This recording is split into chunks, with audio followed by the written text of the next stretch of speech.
Funding for this program is provided by Annenberg CPD to advance excellent teaching.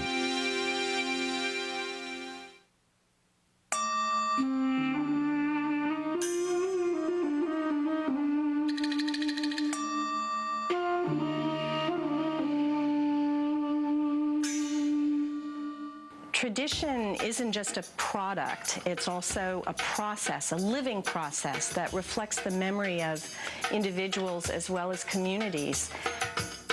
It is shaped really by the audience, by who's listening, as much as the context in which the teller of the story is living. And for historians, tradition reaches across continents and across generations, linking up a global past.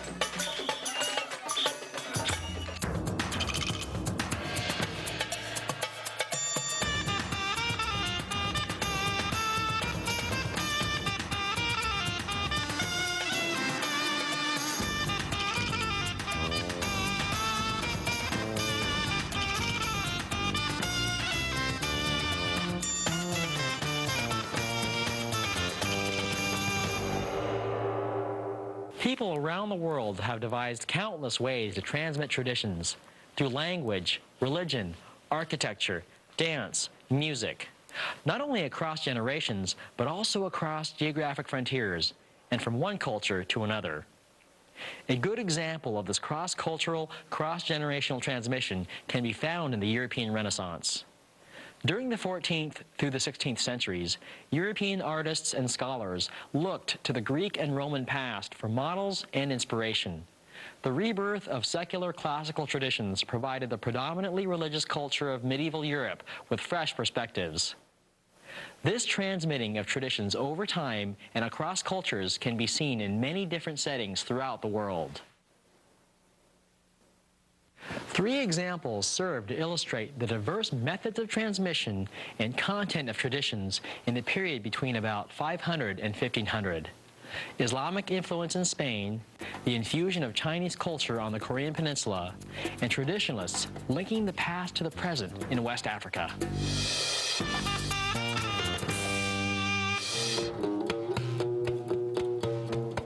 By the 8th century, an Islamic empire stretched from Central Asia to the western end of the Mediterranean. Through the conquests of Arab and Berber armies, the Islamic expansion stretched as far as the Iberian Peninsula, an area known as Al-Andalus. For nearly 800 years, the Muslim rulers transmitted Islamic traditions into Al-Andalus, as well as the philosophy, medicine, mathematics, and science of the Greeks and Chinese. Islamic scholars spread new learning throughout the Iberian Peninsula and beyond, sowing the seeds of the European Renaissance. At the time of the conquest, the Iberian Peninsula had people of Roman cultural background, people of Germanic cultural background, and people of Celtiberian cultural background who were really there before the Romans came, and perhaps a few other bits and pieces of cultural influence.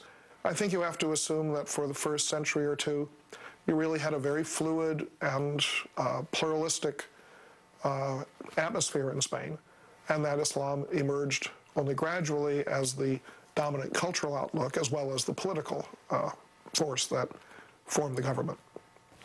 How did the Muslims build and maintain their political and cultural dominance? Historians agree that they did this in part through military might, but also by intermarriage and conversion, and the contributions of immigrant Muslims. These immigrants transformed the face of the Iberian Peninsula by bringing their native traditions with them. In this way, Muslims altered the landscape, figuratively and sometimes quite literally. One of the most notable arrivals to Al-Andalus was its first ruler, Abd al-Rahman. A native of Syria, his seat of power during the late 8th century was the city of Cordoba. Moved by longing for a familiar environment, Abd al-Rahman imported plants and built elaborate gardens that reminded him of home. He also constructed the Great Mosque, a place of worship for the Arab rulers, in a beautiful architectural achievement. Under the rule of Abd al-Rahman's descendants, Cordoba continued to flourish as a center of Islamic culture, reaching its height in the 9th and 10th centuries. In fact, the court at Cordoba came to be considered among the most refined and opulent of its day. By the 10th century, the legacy of Abd al-Rahman was in full flower, literally. Many new plants had been introduced: citrus fruit, rice, sugarcane, cotton, pomegranate. And many gardens bloomed with exotic new sights and smells: roses, lilies, and sweet-smelling herbs. This tradition of gardening and agriculture, so valued by Abd al-Rahman, moved across vast geographic distances and has prevailed in Spain over hundreds of years. Travel to the east was motivated by a pilgrimage to Mecca, burgeoning trade, or by an overall thirst for knowledge, all of which strengthened the ongoing transmission of Islamic cultural tradition to Al-Andalus. As historians have documented, Muslims from Spain also traveled to great centers of learning like Cairo, Basra, and Baghdad, and studied with the most renowned scholars of the day. They returned with books and built libraries. The Library of Cordoba housed some 400,000 volumes. This at a time when the typical European library contained little more than 500 books, and when leaders of most northern European kingdoms were barely literate. The transmission of knowledge in the Muslim world was aided by the introduction of paper manufacturing, a process the Arabs had learned from the Chinese in the 8th century. Muslims established the first European paper factories in Spain and Sicily, promoting literacy and touching new audiences through learning. Poetic rhyme and meter in Arabic, and subsequently Arabic music, became increasingly popular by the 9th century. So popular that in the centuries to come, troubadours would spread this music throughout northern Spain and southern France. In fact, the word troubadour itself may have come from the Arabic tarab, which means minstrel. This vibrant intellectual and cultural atmosphere stimulated many scholars in Islamic Spain, Muslim and non-Muslim alike, spurring them on to great accomplishments in science and philosophy. Among them was the famed 12th century Jewish physician and philosopher, Moses Maimonides, who was born in Cordoba. Jews in Spain shared many of the philosophical views of the Muslim intellectuals, and they translated works from Arabic. They also wrote works in Arabic, and they played a role as mediator to some degree with Christian translators and Christian thinkers in making works that were available in Arabic available to the Christian community in Latin. In the late 11th century, small Christian enclaves on the Iberian Peninsula that had resisted the Muslim conquest began to reassert themselves. This was while the Crusades were taking place at the other end of the Mediterranean.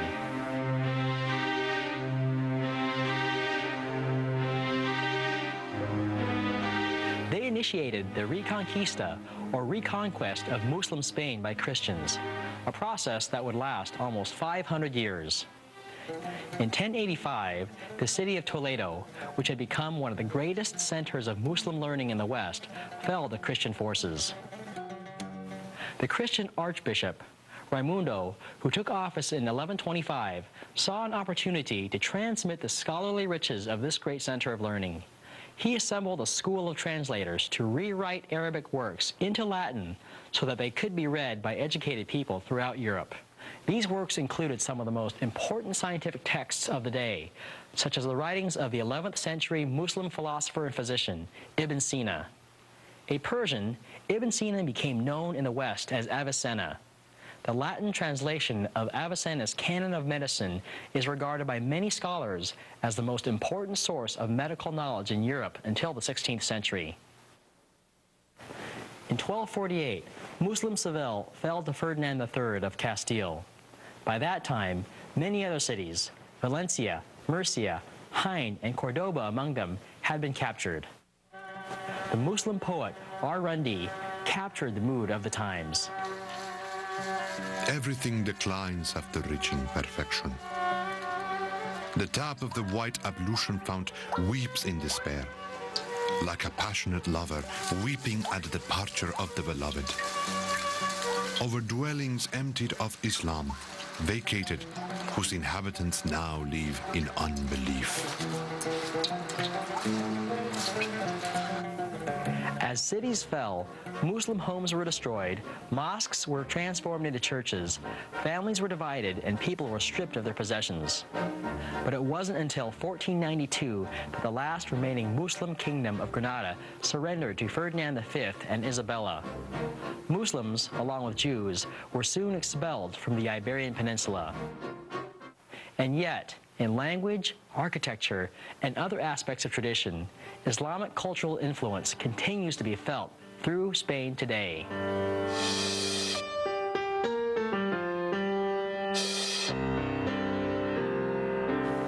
At the opposite end of Eurasia, the Korean Peninsula was undergoing significant changes as Chinese culture was introduced.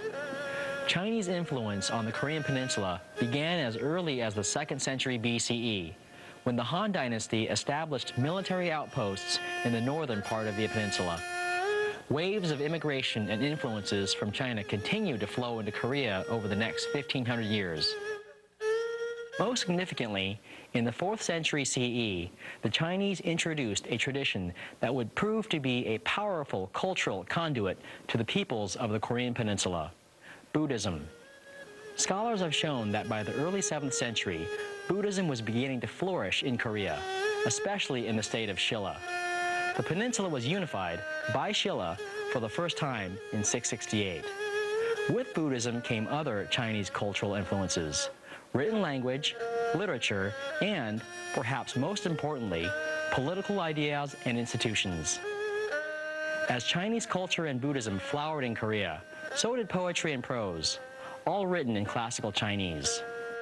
And Confucian ideas, imported from China and patronized and promoted by the rulers of Shilla, were also widely embraced. Confucianism was useful to the rulers of Shilla's successors, the Koryo and Joseon dynasties. It established a moral basis of rulership and sanctioned a social hierarchy dominated by scholars steeped in Confucian classics. The members of the scholarly elite had to master many texts in order to pass examinations in Confucian classics.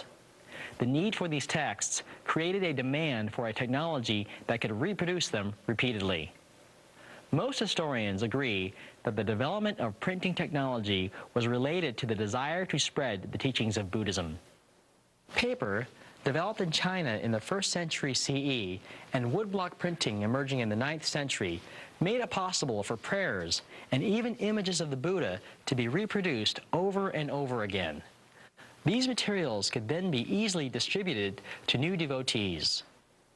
In 11th century Korea, the entire Buddhist canon, some 6,000 volumes in all, was carved into wooden blocks. It took over 70 years to complete. To reproduce texts even more efficiently, printing from movable type made of clay began in China in the mid-11th century. And from there, it was a logical leap to movable type made from metal molds. Developed in Korea in the 13th century, both Confucian and Buddhist texts were reproduced using metal movable type alongside the continued use of woodblock printing.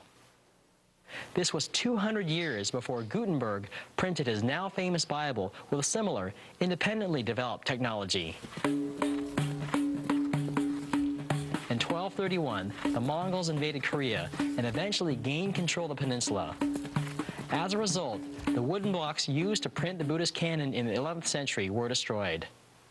But the work was of such importance to the Korean people that they vowed to recarve them and did so in record time, 20 years. The reprinted Buddhist canon is the oldest and most complete in existence. Because printing was becoming so important, a government printing office was established to publish this and other works. But in many ways, the most important development in the transmission of Korean traditions was yet to come: the invention of Hangul, the native phonetic writing system created during the reign of King Sejong in the 15th century. King Sejong's creation of Hangul, the Korean alphabet, was a very clear reflection of the Korean identity, which strengthened the Korea's expression of Korea's own identity. Sejong was a devout Buddhist, but he adhered to Confucian doctrine as well. He believed that the literary arts paved the way for individual virtue and, by extension, virtuous government. He built a Royal Research Institute, the Hall of Worthies, where he collected Confucian classics, political studies, and monographs on geography and medicine. But the greatest achievement of the Hall of Worthies under Sejong's direction was the development of the Korean alphabet in 1443. Prior to this time, Korean language had always been written awkwardly, using Chinese script. Sejong wanted an alphabet that spoke to his people. The sounds of our language differ from those of Chinese and are not easily communicated by using Chinese graphs. Many among the ignorant, therefore, though they wish to express their sentiments in writing, have been unable to communicate. Considering this situation with compassion, I have newly devised 28 letters. I wish only that people will learn them easily and use them conveniently in their daily life. The result was originally called Correct Sounds to Instruct the People, and now is simply known as Hangul, the Great Letters. The new writing system was phonetic and allowed Koreans to write works in their own language for the very first time. At the time when the Korean alphabets were created, those alphabets were mostly used by non-literate people or women, because women were excluded from any kind of formal education. So compared to the Chinese characters, the Korean alphabets were very easy to learn because it is based upon the simple characters, much simpler than the Chinese characters.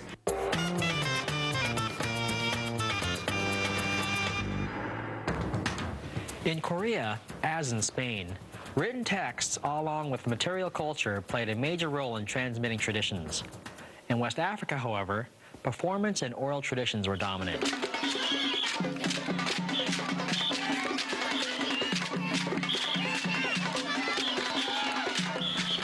For the Bamana peoples of West Africa, beginning as early as the 12th century, the significant transitions in life were marked by initiation ceremonies. These rites often featured masks and dance as a way of communicating information and values. In the performances of the initiation society known as Chiwara, the antelope mask teaches its members not only about their history, steeped in agricultural tradition, but also about the knowledge and qualities that make a successful farmer. The Chiwara performers wore, and still wear, these remarkable antelope masks. Impressive as works of art, but perhaps even more noteworthy because the antelope has virtually disappeared in this region. The mask itself tells the story. As forests were cleared to make way for Bamana agriculture, the antelope lost its habitat. The antelope mask, then, is a type of bridge to the past. And as worn in dance performances, the antelope on the mask is a supernatural being, half man, half animal. And while this ritual is a vehicle for expressing the past, it is also speaking to the present. The past is remembered in the context of a tradition that is living and ongoing. Historians look at the past and find that the traditions that are transmitted orally link the past and the present and reflect the present as much as they do the past. This living tradition was not just about personal reminiscences or first-person accounts of current events. It was also the way history was relayed from one generation to the next. The highest expression of this tradition resides in the work of the most influential figures in West African oral tradition, the griots and other specialist historians. A griot is a traditionalist who preserves the past through recited or sung performance. Griots in the Mande heartland commonly play one of a number of West African stringed instruments, a kind of lute. In other places, the common instrument is the kora, a kind of stringed calabash harp. The richest area of the griot tradition today in West Africa is that of the Mande language group. Peoples in Senegal, Mali, Guinea, Sierra Leone, and Liberia. But in the past, Mande speakers were concentrated in the Great Mali Empire, which extended all the way from the upper Niger River to the Atlantic. The Mande people called their griots Jilu. Jilu were genealogists, epic poets, historians, musicians, motivational speakers, and speechwriters, all rolled into one. The Jilu maintained traditions by performing them to large public audiences. Their most popular performance was undoubtedly the story of the founding of Mali, the epic of the great leader Sunjata. This story is the most widespread tale in West African lore. It outlines Sunjata's birth and childhood, his exile from Mali, and his subsequent return and defeat of his enemies. The telling is accompanied by a number of songs.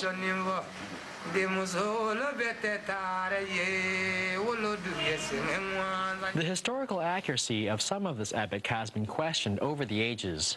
Most likely it was embellished as it passed from generation to generation. Despite that possibility, certain incidents in the telling ring true. Archaic words suggest that the songs are quite old. Griots assert that the songs date back to the first singers, which may mean that they are older than the narrative itself. In one part of the tale, Sunjata defeats his enemies, the Sosos. The lightning that flashes across the sky is slower. The thunderbolt less frightening and flood water less surprising than Sunjata swooping down. The Soso, trampled under the hooves of his fiery charger, cried out. When he turned to the right, they fell in their tents, and when he turned to the left, his sword made heads fall as when someone shakes a tree of ripe fruit. The griot does more than just tell a story. He is a time binder, someone who looks the past to the present. He can look at the past with his understanding of the present and shed light on contemporary problems. Above all, he maintains and strengthens his people's connection to their heritage. Speech itself was imbued with power, and part of the power or energy of the griot was the fact that he was transmitting the words of the ancestors, and so his role was really to link the past with the present. Though the griot's art has always been powerful, a written tradition also emerged in West Africa, dating from at least the 12th century. This tradition relied on the Arabic script and was largely the domain of religious clerics. As Islam spread along the trans-Saharan trade routes to West Africa's commercial hubs, ancient trading centers like Timbuktu became Muslim cities. West African Muslim leaders like the celebrated 14th century ruler Mansa Musa made pilgrimages to Mecca, and his people followed suit.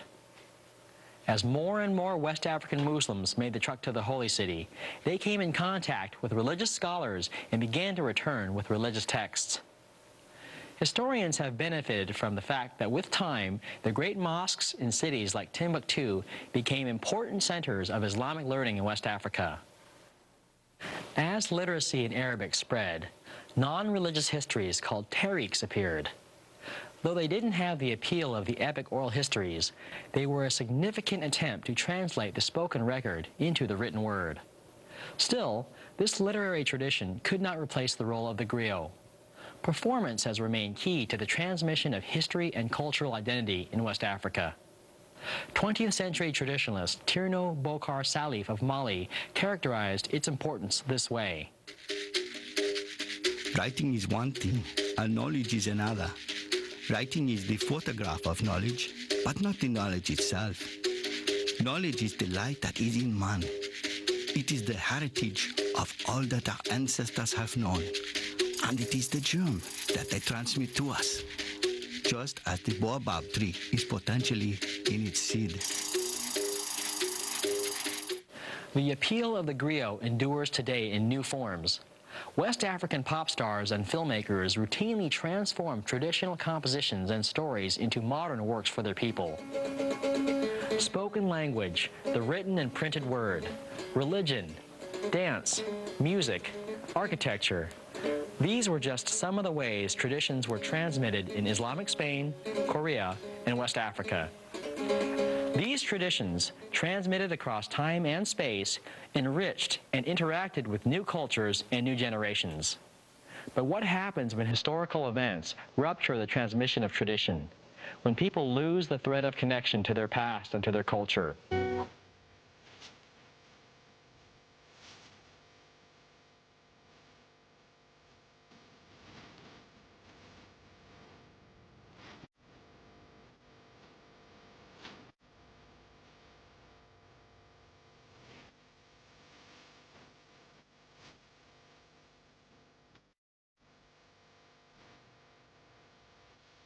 The Jews were expelled from Spain in 1492.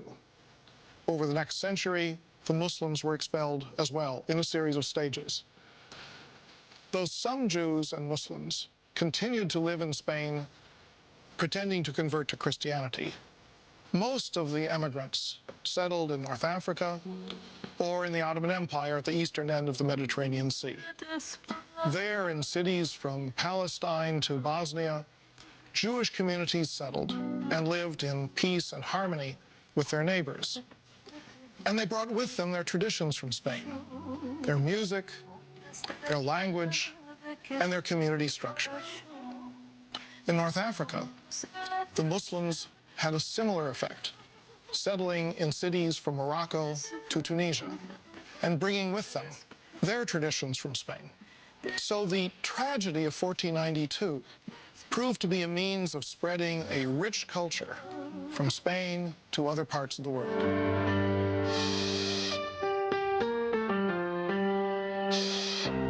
Selectivity is always an issue in the preservation and transmission of the past. Whether that past is written down, revealed through dance, expressed in song, or sent hurtling through cyberspace. Technological innovations like printing, film, even video games may alter the perception of time and space. But the transmission of tradition, at heart, remains linked to the questions that each generation asks about its past.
Funding for this program is provided by Annenberg CPB to advance excellent teaching. For information about this and other Annenberg CPB programs, call 1-800-LEARNER and visit us at www.learner.org.